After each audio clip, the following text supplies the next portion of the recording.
body like I'm supposed to. I ain't got a flex, I wish your.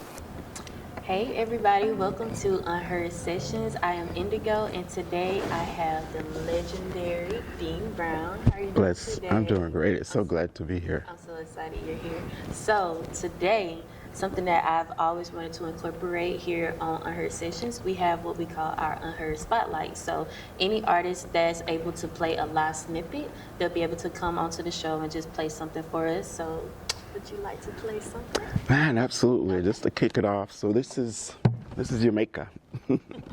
And this is like a little roots reggae rhythm freestyle challenge. It goes like this.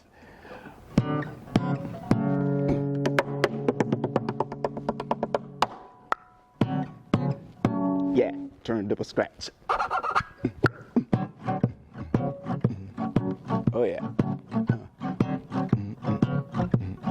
Bass line.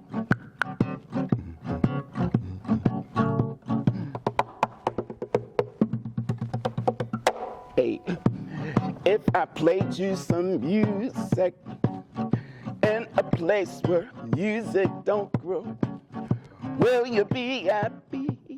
Yeah. Will you be happy?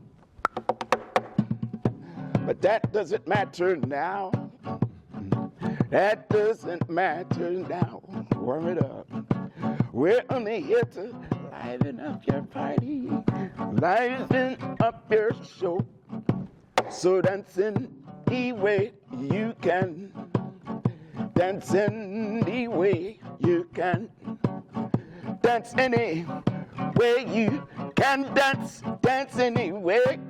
Move any way. Hey.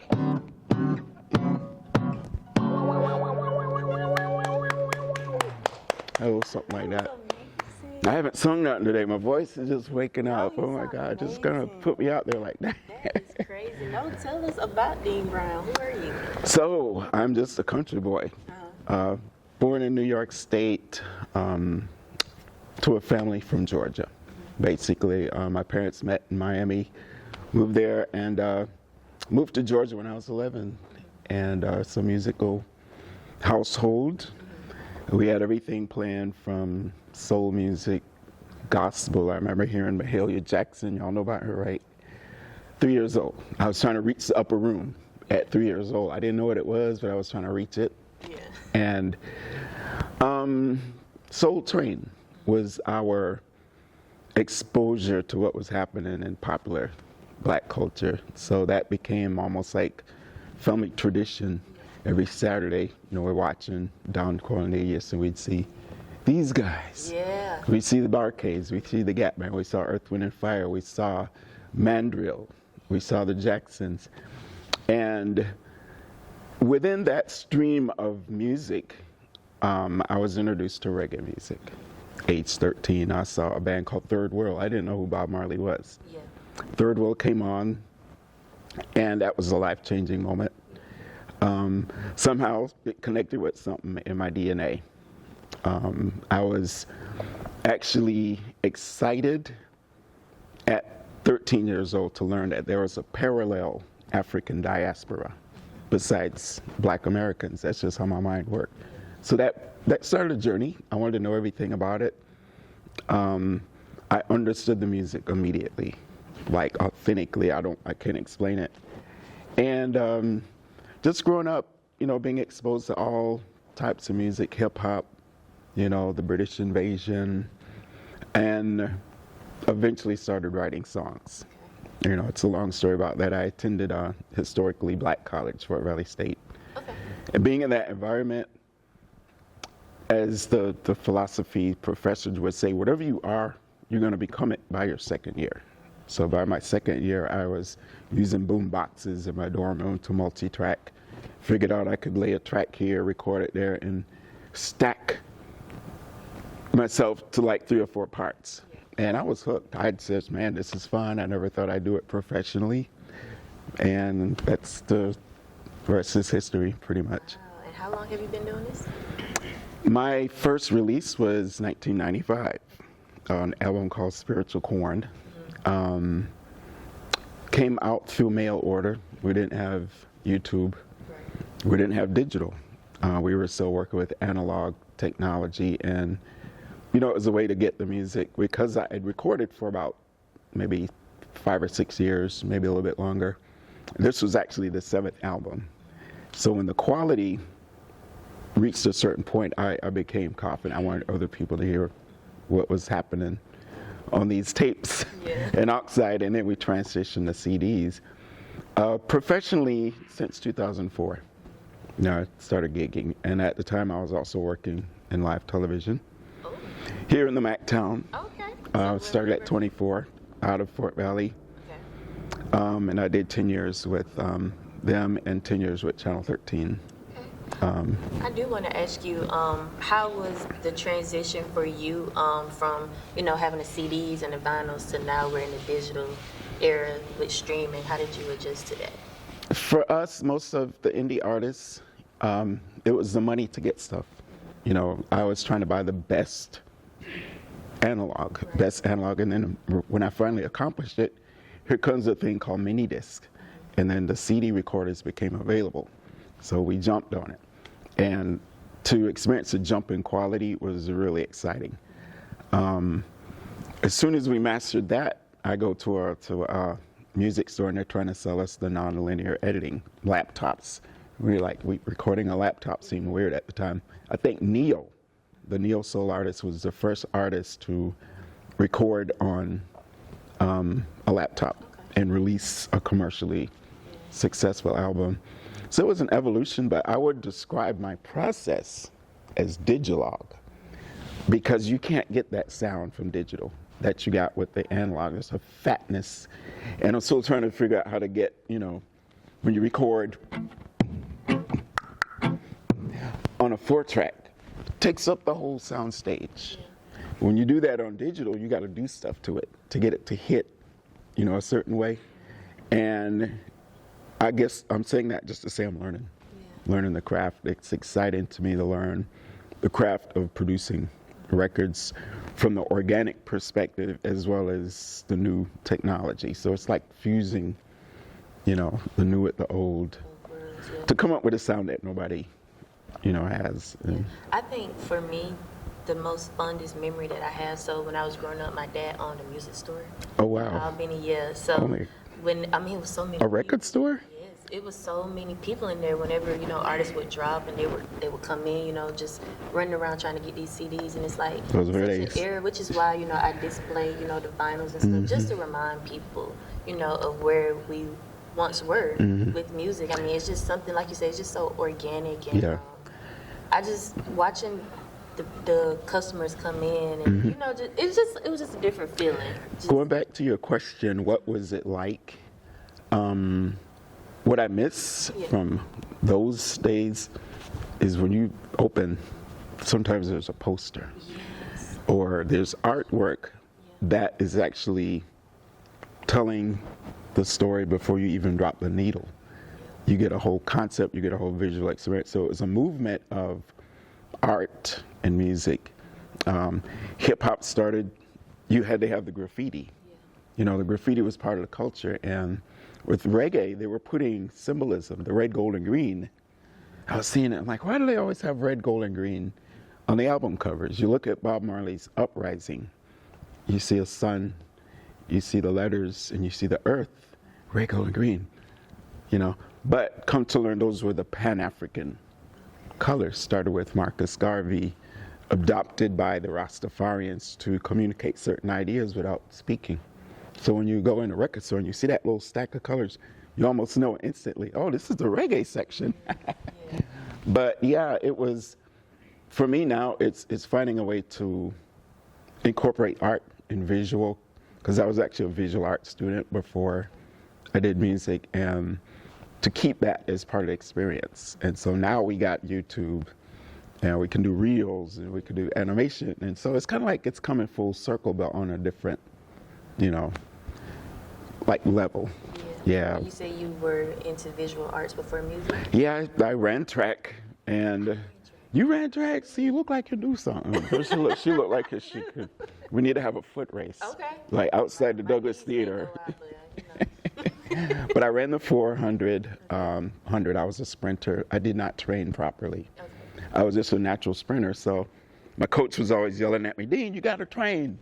I'm from Blakely County. That's how they talk. Yeah. Dean, you got to train. And I would get fluid on my knee. Yeah. Running in cold weather. Yeah.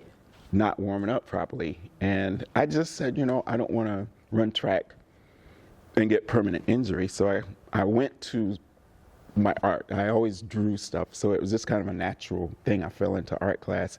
And that was really what I was known for. Yeah. But going to the record stores connected with that whole visual art. And that was a huge inspiration. I never really thought I would play music. Yeah. Okay. Until I got to about age 19.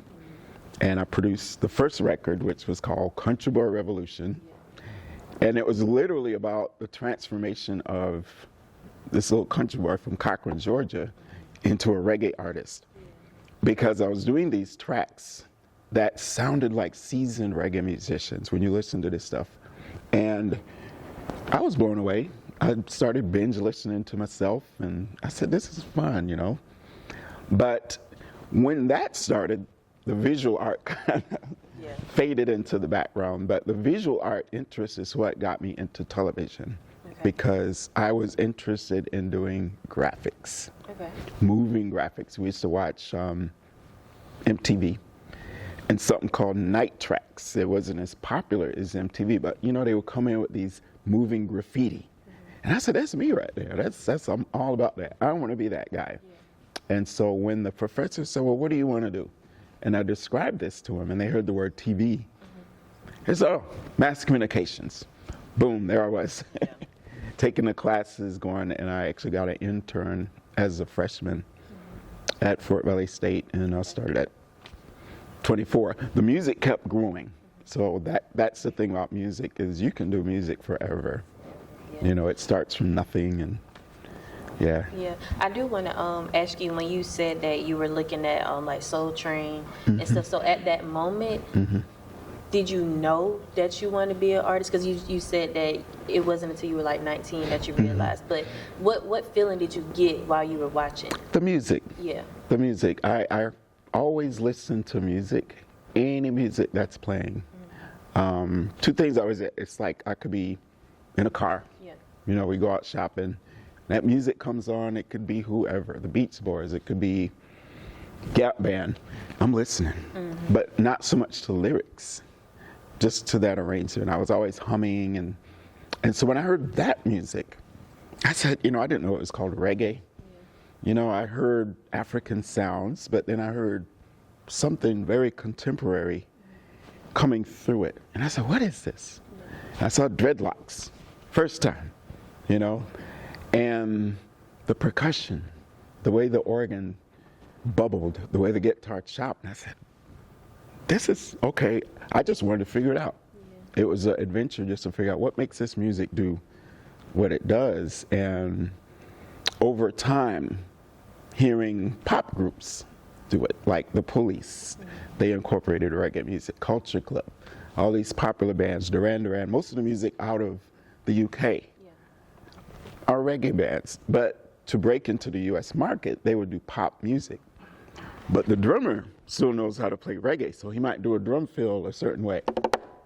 I'm like, well, wait, you don't just do that, you know, and this song is a funk track, or it may be a hip hop track or something like that. But that was the thing, it was communicating something, and I guess you could say on a metaphysical level. One thing they say about rhythm and DNA and light is it's communicating. And I think that's the purpose of reggae music. When you listen to those artists in the interviews, even Bob Marley, he said we're communicating something even when we're not singing. It's an African conscious awakening in a modern world. I was really, really drawn into that. So and I said, you know, I want to be that guy. So it's like a spiritual connection. It is. For you. So which instrument would you say you're most spiritually connected to or emotionally, and why? At the time, I'm laughing because while all this was going on, we listening to Jermaine Jackson. We listening to Cameo. We're listening to Michael Jackson.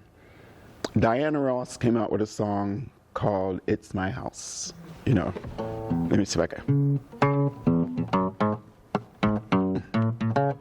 It's my house. You know, I don't want to copyright infringe. But It's My House, the bass line. And I always hummed bass lines. Tyrone Davis, if you could turn back the hands of time. You know, and I was always listening to that.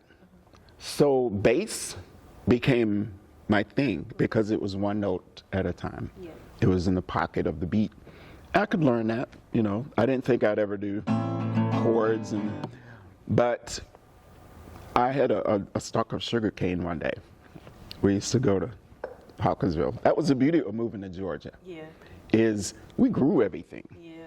It's not as prevalent now as it was, but with our grandparents, we only went to the grocery store to get meat. Mm-hmm. But we moved to Georgia. My grandfather planted the whole yard, so we had sugarcane and purple hull peas and squash. Yeah. We had a swimming pool too. So all this stuff was a chore. I wish I would have spent more time learning that. But I took a stalk of sugarcane, and you know how it's segmented, mm-hmm. and I saw them as guitar frets. So I figured out It's My House. Da, da, da, da, da, da, da, da, da, da.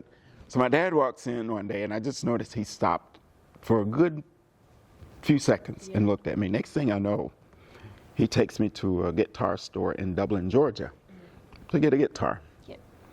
I said, well, I really love to have a bass. All my uncles were musicians.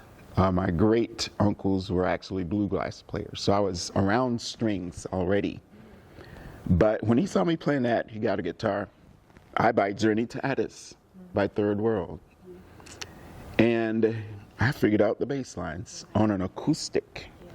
So I would say the bass became the first real focus instrument, then the keys, then eventually I started learning chords. But, you know, people will come up to us now after shows, and when I say us, I'm talking about Jimmy Rollins too, our sax player. Umi, our percussionist, that's actually his grandmother. Emily, our amazing lady vocalist, is his mom. And so, you know, can you give my baby some guitar lessons or saxophone lessons? Jimmy does this because he's classically trained. I will teach them how I learned because music was my teacher. Listening to it and just holding the instrument and playing the music will teach you everything, and you're just listening, just like you learn to talk. So I will try to spend time with whoever and show them how I learn. So get an instrument and listen to those parts. Don't always focus on the lyrics, just listen to what's going on with the rhythm. You know, if it's a drum, and you know, try to play it. And it teaches you a certain skill, it teaches you a certain way to approach. And I developed this unique way of playing the guitar, of the drums, because nobody taught me. That's so interesting. I've never seen that before. So when I started recording and writing songs, I didn't have a drummer. So I would do these things, you know.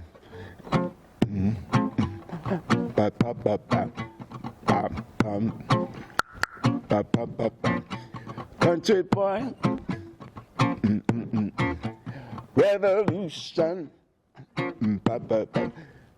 To get a drum sound. I'm so amazed right now. I'm just, you know, that was the first song because I was doing instrumentals, and I said, I'm bored. Let me try writing some lyrics. I wrote these lyrics about that process of country boy, and it has elements of wizards and stuff because I was a big Dungeons and Dragons cartoon fan and Ewoks. So all these elements came into the lyrics. It's so silly. I never took the song that serious, but everybody dug it. That's how you get a 3-part harmony. How you get a bass and a drum. The drum was the foot tub that Dad used to soak his feet in. You know, and I do these reggae drums, so, you know. And you hear all that. I still got those recordings, but listening to it fully recorded with all the parts, I just visualized, oh man, it was like being an architect. Like the architect that designed this building, when it's done, walks through it the first time. So when you rewind and you hit play and you hear that beat and you hear those rhythms and you, oh wow, I said, I'm always going to do this. I might never make a penny from it. you know. But yeah, that's the process of how I came to produce music. Yeah. And I see that you also have the Dubshak Studio. Yeah, that name came from when people would hear the music. Very particularly, I was at work, and I was sharing Spiritual Corn, which was just released with a few people, and there was a person in the group from New York City who just said, you know what, that sounds like that music out of those Dubshacks. And I'd never heard Dubshack before. I was calling the studio the Dub Factory, Song Shop, the Cradle of Sound. I had, look at the old cassettes and CDs it has recorded at. When I heard that name, he said, that's those really remote 8-track and 16-track studios they have in Jamaica out in the hills, or it sounds like it's out in the hills. It's actually in Kingston City, but you hear goats in the background, birds. It's supposed to have this rustic sound. I think in the hip-hop world, they call it lo-fi. Y'all heard of lo-fi? Yeah, so it's the same thing. Reggae came through this, that's where the roots sound. It's supposed to be grungy, gritty. It's that kind of earthy sound. So I knew what he was talking about. I liked the name. And over maybe a month or so, I recorded an instrumental called Dubshack. When I got ready to release the music, like really release it, I said, I don't want to appear as an artist, just releasing music. I want to have a label, just say the way that you're doing. I wanted to have an image of somebody that had a machine behind them, even though it was just me. So I came up with Dubshack International. And out comes Spiritual Corn and a sister collection, all instrumental, called Wind in the Willow. 13 songs on this one, and I think 13 on that one. And it goes out through Reggae Report magazine. It gets airplay on Papa Pilgrim's Night's Roots radio show in Salt Lake City before anybody in Macon was aware. Yeah. And then it sells a copy in Australia, and then it starts kind of doing the out of the trunk thing. When I finally put a band together, July 1999, on this stage, one of the reels I sent y'all is that clip. Those are my coworkers. All the music was me. We only did like 1 or 2 songs live. Everything else was up. But I said, I gotta have a name. So everybody just said, well, just call it the Dubshak Band. And it stuck. So Dubshak International was like a label. Dubshak Band became, what we are. To this day, I could be walking down Cherry Street and people don't know my name. They say, Dubshak! I'm like, oh, who said that? So is it just Dubshak? Is it just y'all, or do you have other artists up under your label? The current, I've recorded with a lot of artists. Some of them are dancehall, some of them are hip hop, some are R&B, jazz. Some of them are in the band, and we're doing like side projects and stuff like that. I wouldn't say it actually ever took the form of a label, but it was all done under like the umbrella, and I would collaborate with different people, and just give them the masters so they can do what we all should be doing. It's just running our, controlling our stuff, and the band Dubshack evolved from that 2004 period. We had Afia Henry. Kariba was my big sister from college. Amazing songwriter. She did jazz. She loved reggae. We formed a trio. Afia goes back to Jamaica. Kariba, is taking care of her mom. I'm back to solo. So it went through stages of just friends. We just get together. We all love this. We have fun. And we would call it a band. Somebody gets a job, moves away. So the current lineup has been the longest tenured. I guess you could say a conglomeration of Dubshack with Sister Umi on percussion, Emily vocals, Jimmy Rollins, the great on saxophone, and myself. And what's weird about the concept is I'm doing the drums, even through the sound system. So we can play very small venues and some very big, and then we'll go to the big festivals, big stages, and sound checking. And here comes this. and the sound, the mixing guy who doesn't know how we work will just look around and say, who does playing drums? And that's every show. It's people are like trying to figure out who's doing what. Yeah. Yeah. So we have a lot of fun. So I do want to ask you. So how does having your own studio shape your freedom as an artist? Being alone, I can be more myself. I've always produced music. It's something I always wanted to do because, to me, it gives you more space to just slow down, mess up, experiment, and find sounds that you probably wouldn't in a structured environment. Working with an engineer who's got maybe some time, he's got other places to go.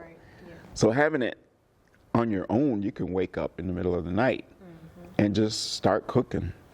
And it's the unhurriedness. It becomes a part of your life, like cooking or like mowing the grass. And I think, to me, that's where you can get a more authentic of yourself. So I would encourage anybody, just learn the art of arranging music. And we have a lot of technology now that makes it easy. And too easy almost. But I still think if you have an ear and a skill of music, you can still do something a machine can't do. It's like a soul to it. You know, but yeah, I think the technology is wonderful. I think it's all how you use it. It is. Definitely. Yeah. I definitely agree with that. So what does a show look like for y'all? Because I'm very intrigued. I really want to come see. Oh, you should. We should. Send me some information. A lot of energy. A lot of the sounds you're hearing, add the saxophone. With the band, we're doing a lot of originals, and we'll incorporate a lot of covers, classic music that people are familiar with, and just put our own twist to it. You know, Emily's an amazing vocalist, so she'll take Beyonce songs and Etta James and all the classic soul. We even do a couple by the Gap Band, and we'll just do it, put our own spin to it, and have fun with whatever audience. My big thing is, we just play for everybody, every audience. You know, in the beginning, people say, you can't do reggae here. You know, you ain't gonna get out there. You gotta do some rap or some soul. And I kind of wanted to break the image. Number one, that black artists aren't just hip hop, gospel, maybe jazz. We're global. Our music is global. Reggae actually came from the nuts and bolts of R&B. It developed into something called ska, then rocksteady, then R&B, branched off. An aspect of it inspired disco through a drummer named Winston Grin, and another aspect inspired hip hop. And it's always been a feedback, global, like cross, you know, inspiration. You know, music comes to our shores, we take the nuts and bolts and create something new. You said, what's the genre called? You said ska? Ska. Yeah, so what is that? Ska, like, okay, so you heard of artists like Fats Domino, music like the old 50s R&B, boogie. A guitarist named Ernest Ranglin, he was a Jamaican jazz musician. They used to listen to American music on the island from radio stations in Miami. And the story is they could also pick up New Orleans a little bit. So they was hearing that in New Orleans. They was hearing the black DJs talking their jive, you know, and they tried to play it. It came out different. So instead of da da da da da da da, it came out. Let me see.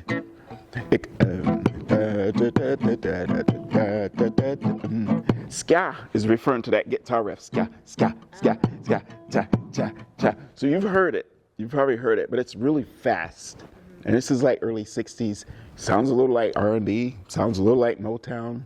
But then it's got this other thing going on, a little calypso-ish mento. Mento is kind of like a cousin of the blues. Music that was just there on these old instruments. And it evolved.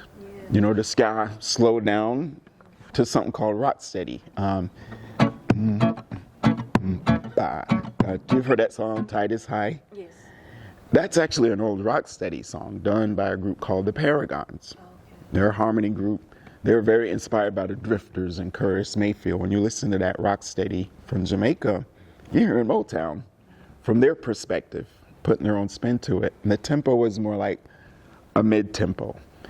Now here comes Bob Marley and his drummer Carly Barrett and Family Man. The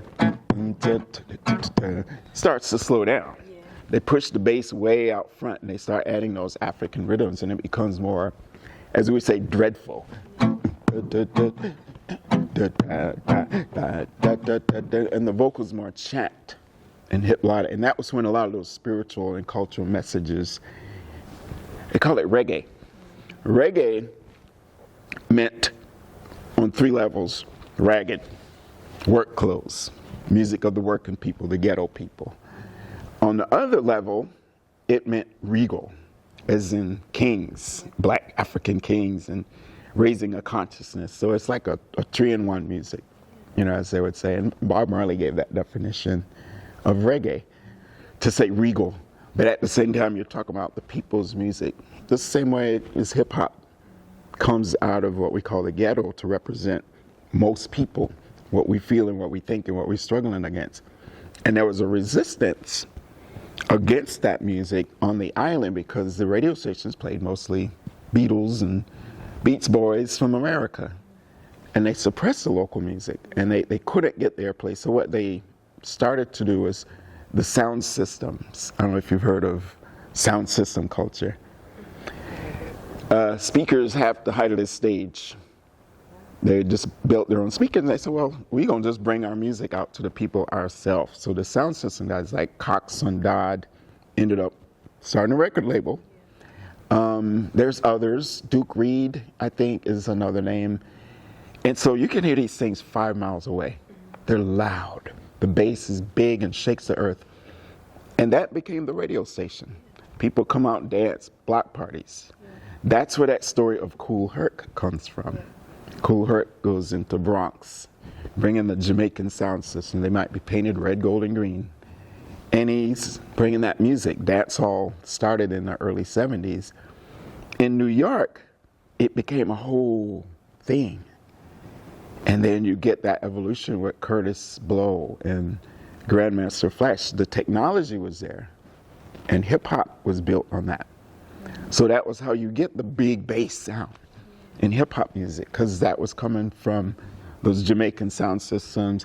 They played both Jamaican and American music at these parties. So that's a whole nother story. Yeah. And I love the kids to know that love hip hop, because they need to know they're part of a global culture, right. Global people, you know, and it's how we feed each other. We give something to the world gives something to us. We're being our authentic self with it, you know, and yeah. I'm telling you now, I am loving this conversation. Good, me Simply too. because I've never really understood, you know, reggae music, even the Jamaican culture as a whole. So I mean, just listening to you speak about it, it's like a new appreciation for it. It's huge in Africa. I had a chance to go to Ghana last September, 2024. And long story short, they love reggae.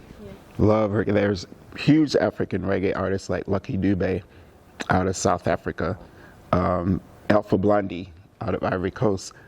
Half the music you heard in Africa was reggae music, along with the new Afro beats. So we went to clubs. I went to a lot of places, and I loved it. But I'm hearing Afro beats music. I'm hearing hip hop music from the States. And I'm hearing reggae from Africa. Ghanaian artists. I'm hearing a lot of Lucky Dube, because he was the most successful artist on the continent. And it was very different. But reggae went international. With Bob Marley, I would say it was the most successful marketing period for reggae, because Island Records did a really amazing job just putting him in that global platform. So all the rock audience loved reggae.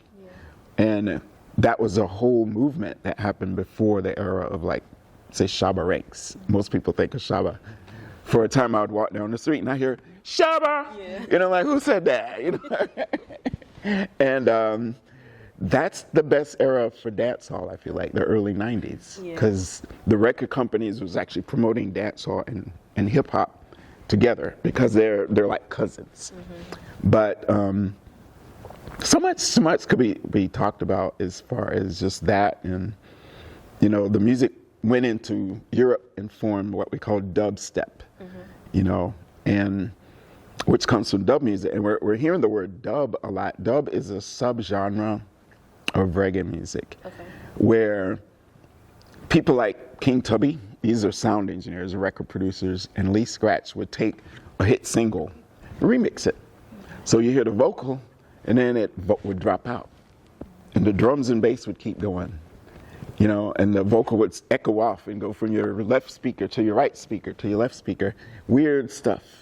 Dubbing the music and taking out the drums, putting the drums back in. That was really how I started. Just kind of a musical striptease of the music. And then like seeing how the music puts together, you can hear it with dub music. So it's more of an instrumental vibration, but you would recognize the song and stuff like that. And it went into so many different directions, you know, and stuff like that. For someone like me, so I strictly, and I try to be broad with the music I listen to. So I listen to pop, R&B, gospel, jazz. Jazz is one of my favorite genres. But for someone like me who doesn't really listen to like reggae and you know, music like that, where would you advise me to start? It's all there on YouTube. I'll send you some links personally. There is so much music from the time of Bob, which is late 80s, early 70s, that doesn't make it to US radio. He was trying to break it through, and he actually was successful right until he, you know, passed away. But it would be on a whole different level if, you know, artists like him were still around, because he was actually owning the music industry, built the record plant, hired 4,000 people in Jamaica to press records, vinyl, just like this. And the grade of vinyl was the best in the world. Heavy. When you find those records, they're like collector's items.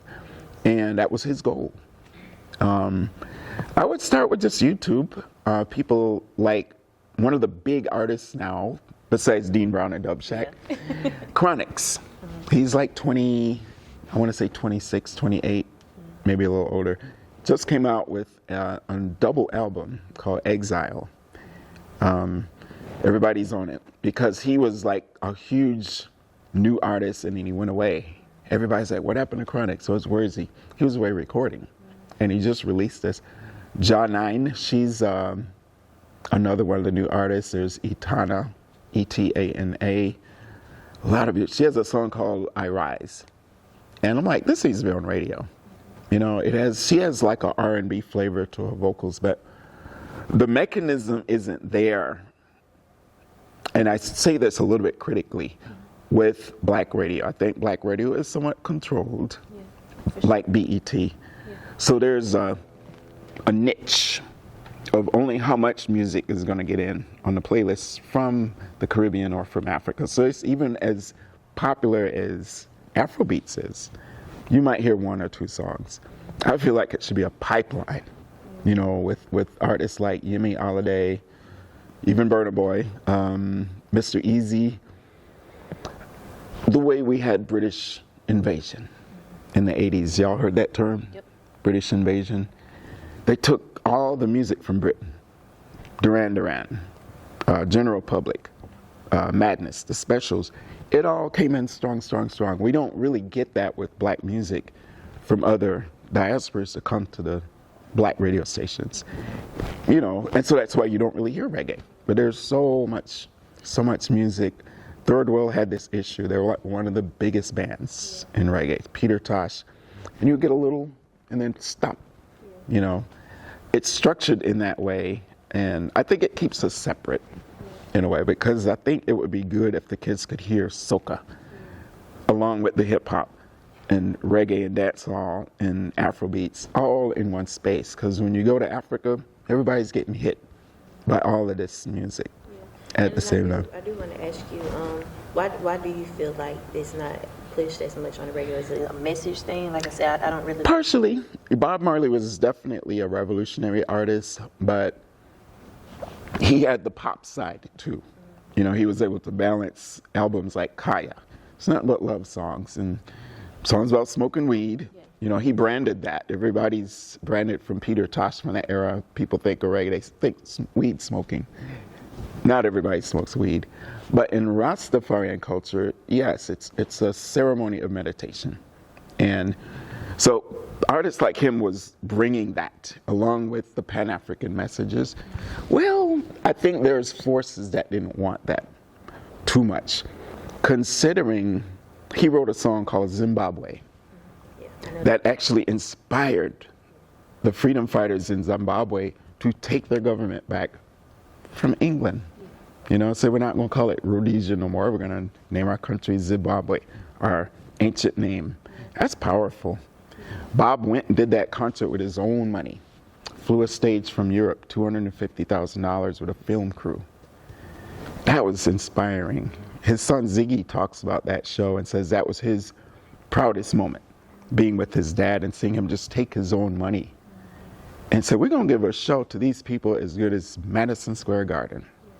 And I think the established music industry sees a black artist doing something like that. And so we need to watch this guy. They launched a European tour. And I think the biggest show is Milan, Italy. 150,000 people. Well, the Pope, bless his heart, spoke the day before and he didn't have as many people. So now they're getting the point. More people are listening to this guy. And he's saying, Africa unite, as well as one love. Let's get together and feel all right. But all the white kids was listening and loving the music. That's what pushed it. Then he comes to the US, he's touring with Stevie Wonder. Stevie Wonder wrote Master Blaster about Bob Marley. Commodores was going to do that tour, and then that's when he unfortunately got ill. But I think there's a resistance to that energy because it's going to unite the diasporas, which is economic power.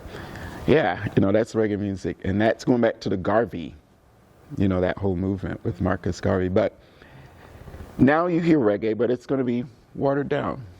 It's cool. I mean, we were all talking earlier. Balance your happy message with revolution. Right. But the powwow messages, you're going to get that when you go to the concerts in certain places with certain artists. Not every reggae artist is on that level. Because we love UB40. They're out of England. That song, Red, Red Wine, is a cover. But I always tell people, man, y'all haven't heard the real UB40. And their music has some messages too, but it's like so much fun to listen to this stuff because it's so innovative. There's a song called Rat in the Kitchen. I like, it's about people that gossip behind your back. I'm like, man, this song needs to be, So as a DJ, I would drop this stuff because that's how hip hop got popular. Yeah. You had those people out there that would just pilot those radio stations. Let's just drop it and see what happens because it's going to find an audience. And so that's the confidence, going back to your question, we have to bring going into venues that have never had a reggae band. Just bring it. Yeah. People are going to respect any good art. I love metal when I see it done right. I love that stuff, and I don't consider myself a metal fan. Yeah. But when I see a metal band and they're like ripping it, I appreciate it. Yeah. Or if it's bluegrass, so it's the same thing with reggae music. It can't just be reggae, it has to be good. And there's so much good music internationally. Jamaica's still the kitchen. There's a sound to Jamaican reggae that you don't get, but there's a sound with African reggae that you don't hear with Jamaica. There's a sound with reggae artists based in the US in London, and it's become like a global, who's good is going to get through. Yeah. You're going to feel it. Yeah. All right. Well, I genuinely appreciate it. It just feels like a history lesson. This could be an hour long. We need to do a part 2 with the band. You want to come back, please? Yeah, with the band. I already told them I was going to do this, and they said you need to have a part 2. Yes, please. Really quickly to talk about the music I just released. It's a vibey collection of instrumentals called Ear Candy. Yes, and it's all over. And I'm still in a soft release because I'm trying to get everything lined to just put on the global Apple Music and Rhapsody and all that. But it's on Bandcamp, on my social media. You can see the links. And So what headspace were you in when you were creating Ear Candy? Just music, you know. It was more or less that experimental side, but with one or two of the songs, I tried to speak through the title. Okay. There's one called Yellow September Sun. It's just a vibe, you know. But then there's another one called Ancient African Libraries, which was part of a soundtrack of a film that came out of London. They released in 2017. And it's talking about African spirituality, preserving it and saving it, remembering, looking at what it really is. And they used that song in the film. Well, I kept the rights because I was planning on releasing it. So I'm using that one to bring awareness to Africa's literary heritage, because a lot of people don't realize Africa has writing systems. Some of them survived into the United States. There's one called Nsibidi out of Nigeria. If you go to Virginia, you'll see this on the graves. It's writing. They didn't know we wrote anything. We used it on quilts, the Underground Railroad, to communicate and say, look, here's how you get out of this mess. They didn't think we were communicating. They think it's quilt decorations, it's on churches, it's on architecture. I'm like, this story needs to be told. This is a documentary. There's one more that appears in Arizona from the pre-colonial Africans that explored the planet, that were already in America. These were the Mende Africans out of Marley. And it's in the Arizona State Museum, not on display. But it's called the Elephant Tablets, and I'm still researching it. Basically, when the Malians came over in the 1300s into Mexico, they went south and north into the United States, exploring, trading, being merchants. And they have a writing system called Mende, another one called Vi. And it's telling the story. They said our elephants are sick, it's hot, we're not doing well, and we're trying to build. And it's clear African writing. Now, they dismissed it. And when I say they, I mean academia, because they don't realize Africans have writing systems. So that's my one mission with that song, is just to bring those conversations. Because a lot of people say, well, we never wrote history. We have a half dozen writing systems. Hieroglyphics is Medu Neter. There's something called Sudani, Afaka. Went into Suriname. It's the only African writing adapted to a Creole language. And then there's Bamum in Cameroon, which is where this outfit comes from. And so much. So being a mature artist now, I feel like my music should be more than music. I want it to bring information and bring inspiration. And, you know, it can't just be about songs and, you know, it has to say something. It needs to inspire people and empower whoever, because this is world heritage. It belongs to everyone. I do have in my notes your song South African Line. Yeah. You recorded it while Mandela was in prison. What do you remember about creating it? May 1993, and I think what's so interesting, Mandela didn't come out of prison until 1994. We didn't know that was going to happen. But it was a news story about South Africa. And it was just talking about those gold mines and the diamond mines and the people that are down there working in hazardous conditions. And they're not getting rich from it. You know, the people colonizing the land are getting rich. Well, I just wanted to write a song. I said, let me just hear this vibe. I was already sitting watching the news with my guitar. So I started, sorry, I feel I'm mine. But, you know, I went straight to my bedroom studio, and I laid that rhythm, and that came together like in 20 minutes. But I've always took on global themes, and so that's just one of the songs where I was writing about global stuff, not just stuff happening on my block. It's just like, you know, we're buying diamonds, and we're buying gold, and we're getting married, and this is coming from this kind of stuff. You know, look at these people, look how they're working. You know, maybe we shouldn't be wearing rings. Let's wear stones. Let's take control of it. You know, that was the perspective of that song, but I wrote it in a way where it's sweet. You can just groove to it. And later on, you might what is this really saying? Yeah. But it's also a little vibe to it. It was one of the songs on Spiritual Corn, you know, and when I listen to it, it just sounds like about 3 or 4 people in a room. It's not really a big bass instrument. It's just guitar and that keyboard, you know. Yeah, I do want to ask you about your outfit. Can you, explain it to us? Because So- I've been looking. I love that. There's a young lady, and we're local, y'all. We're in Macon, Georgia. If you go out to Smiley's Flea Market, there's an amazing vendor named Victoria. She's in the very first building off the main office on the right. Go talk to her. She's from Cameroon. Okay. Her family, her dad, they're like a royal family in Cameroon. So this hat, she sold it to me, and she gave me the whole. It says royal drummers wear this. So you see the drum troops, they're wearing this, and this is called bamenda. You know, this fabric is a traditional move. This one is a cotton.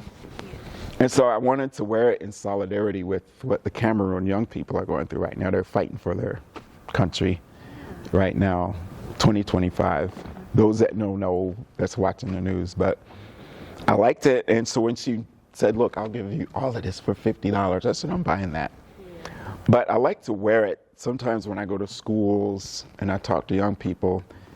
Macon was born on cotton. You know, that was the whole industry of Macon. It's our umbilical cord. When we get traumatized, right now you drive down the roads in the country, you see those cotton fields and we think bad things. And I said, well, let me be the artist that says, let's not think bad things. Because that bush, that plant, we started cotton before the United States ever existed. We were doing this. This is hundreds of years of textile design by our grandcestors. You know, that's a new word I created. Instead of saying ancestors or grandparents, to talk about those before our grandparents. We didn't just pick cotton. We knew how to weave it, cultivate it, dye it, color it, and make textiles. That's why they wanted our labor. So when you think about a city like Macon, it was born on African knowledge, you know, and those plants were already there from like several thousand years. You got the kente, everybody hears about kente cloth from Ghana. You got the mud cloth from Mali, weaving. And so reading about things like shea butter and how we cooked before we were, you know, here, why we cook the way we do, why we eat the way we do, and it's like, this is an interesting story. I'm thinking in terms of films and documentaries that we need to do, you know, to tell our story. So yeah, that's what this is about. This is just, you know, modern fancy jeans, right? But I like trying to put a modern look to things. You know, there's a lot of cool stuff going on with modern African fashions. My friends there, because I'm connected with tourism in Africa too, they come to the stores and they'll see these old dashikis and they laugh. They say, we don't really wear that old stuff no more. We're doing new things with these old fabrics and textiles, and they're like university students. And I feel like, you know, we should see that. One said, what is Gucci in the face of Aso Oke, which is a Nigerian textile? And I'm like, yeah, that's how we need to look at it. Because it's really, really, really ours. It really is. We're in America, but we have this grandfather's house with these things that we could actually build as artists and filmmakers and, you know, build our economy. And that's kind of my whole thing as an artist, is to not just sing. We have so much fun, but every once in a while the griot comes out and he'll start telling stories. But some audiences are just drunk. You just play for them. You give them a beat and the night's done. They don't remember you were there, but other audiences are listening. And I like to say, well, maybe let's talk to them. You know, people say, Dean, you talk too much. Don't be too long-winded up there, you know. But I'm trying to balance that, because I will get on the topic and then it's, oh yeah, let's go ahead and do the next song. But yeah, that's what this is all about. I love it so Yeah, much. I want to endorse this stuff, you know. Could you imagine if Oprah, she actually has Bamenda ancestry. Oprah Winfrey, Erykah Badu, Cameroon. There's an artist in Cameroon named Sally Niolo, looks just like Erykah Badu. We need to know this stuff. And I'm like, just imagine if Erykah Badu endorsed, you know, these things would become the Nike for our communities, and what's the other thing, the Adidas. You know, we got our own stuff, and we can do new stuff with it. It ain't about being traditional, nothing. Do new stuff. We can redefine it and own it, you know. And most of the people I met in Africa are really trying to get us involved with building. Our friends out of Atlanta built the Kazi Institute. It's a solar-powered college. They're in Atlanta too, doing urban farms with the young people, saying, you know, we can grow food in the city. We can grow food in the ghetto. And it's healthy. And they're training 6th, 7th, and 8th graders, graduating them in computer science leadership. They're called Habesha, helping Africa by building schools at home in America and abroad in Africa. So they're doing things in Atlanta, but they went to Ghana. And when I went, I had a chance to go out there. It's in the Volta Hills and chill. Yeah. And it's a whole solar-powered research institute of green technology. And the brothers out of Florida A&M, out of Atlanta, they come back to do a festival here, and then they go back to do a festival. And I feel like that's news that we should be hearing and seeing. And so that's kind of my job on my Facebook, is to try to bring those stories. Having worked in the media, you know, and seeing how the media kind of streams our stories out. We're only going to talk about negative stuff in that community. And I was like, no, we got positive things to talk about, some happy stuff. And I love that you're trying to shed a light on the yeah. You know what I mean? Because with negativity, it's just people are more interested in it. Yeah, people love negativity. Yeah. But, you know, it's like success stories. At the same time, we'll get attention once you put a face on it. You know, very recently, a friend of mine in Ghana, Deja, she's a Brooklyn girl, left her post office job and went there and started a food truck business. She's still there. And her YouTube channel is showing tours of luxury condos. And so people are getting to see, oh, Africa's nice. Yeah. Wait, I thought it was all jungle. Yeah. I thought it was, and she's showing that side. It's many people doing that, making it easy for other people to maybe take a vacation, go do an Airbnb or something like that. And, you know, that's the stuff, because like I said, I'm a mature artist. Now I've been doing this, and my knowledge is still growing. I said, why not talk about this stuff, and why not do some songs and try to do some creative content, you know, because people are bored, you know, sitting and seeing the same thing, hearing the same stuff. I'm like, nah, let's shake it up. I definitely want to have you and your band come back for season 3. So when I bring the band, we got to let Jimmy play, serenade everybody with the saxophone, and I'll do some beats and stuff. That's Busta Rhymes. I ain't gonna take his stuff, but yeah, man, you know. Any more questions? Yes. I'm so happy to be here. I want to thank you and the whole crew. They're sitting back there quietly. Y'all can't see them. They're behind the camera, but they're doing next level stuff. And definitely everybody support this. Thank you so much. And yeah, like I said, don't mind me. I know I'm sitting here quietly, but this has really been a history lesson for me. I'm not in a hurry. Yeah. Is there a time limit? Yeah, we are wrapping up right now. We're wrapping. That's why I say next season I want all of y'all to come. Absolutely. And, you know, we gotta play some stuff. Absolutely. I'm so excited to be here. Mm-hmm. You mind plugging in your socials so people can find you and your music? So on Instagram, it's Dean Creates Music, and on Facebook, you can find our band page. It's Dean Brown, government name. And Dubshack. Dubshack is Dubshak. So it's Dean, Dean, Brown, And, Dubshack. And we also have t-shirts. So if you make it out to a show, we're going to give you a t-shirt. Yes, please send me, you know, whenever y'all perform, so I can come out and support it. I'll definitely keep an eye. We're going to be, this Sunday, we're at Crooked Finger Is that in Macon? Brewery. It's actually in Dublin. We're going to do a birthday party in Macon and then rush down and do this. We do a lot of shows in Macon. Our local residency is with Society Garden. Oh, yeah. So we do 8 months. So we've done like 8 seasons. Wow.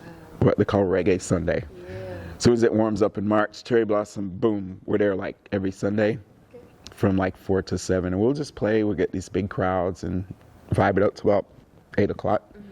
That ends in November when it's cold. Yeah. And we'll start back probably in March. Okay. I'm trying to think, but we're doing all the Amici pizzas, we do all the Earth Day festivals, Pan-African Festival, Juneteenth, you know, when they made it a federal holiday. Yeah. We did like 5 towns in like 1 week, and it was crazy. We did Macon, Fort Valley, Americus, Dublin, and then something in Tifton or something like that. So tired. Yeah. But it was cool, you know, and then we'll have just quiet, you know. So it's a busy, and then you know how the arts, it gets busy, you get big, then it's silent. So in the off season, you're recording. Yeah. Yeah, definitely send me anything. Okay. You know, whenever I am available. And keep up the great I work. like This it. is Thank you so much. absolutely great, because it's a lot of artists that need this, you know, just deserve a platform. Yeah. Speak their truth. Yeah. Share their story as well. I also want to tell you guys that we are now on iHeartRadio, and we are also on. What are we on? iHeartRadio. Okay, we're gonna edit it. Okay.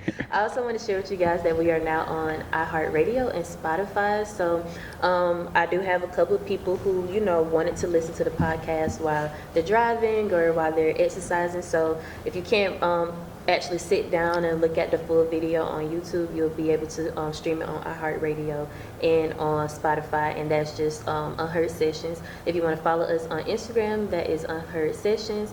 And if you want to follow the record label, that is R1 Record Label. And if you want to follow me personally, that's Indigo Monroe _. And thank y'all so much. Thank you so much, Dean Brown, for being here. And we'll see you next season for sure. Yes. I'm gonna send you the information. Okay. We'll be here. All right.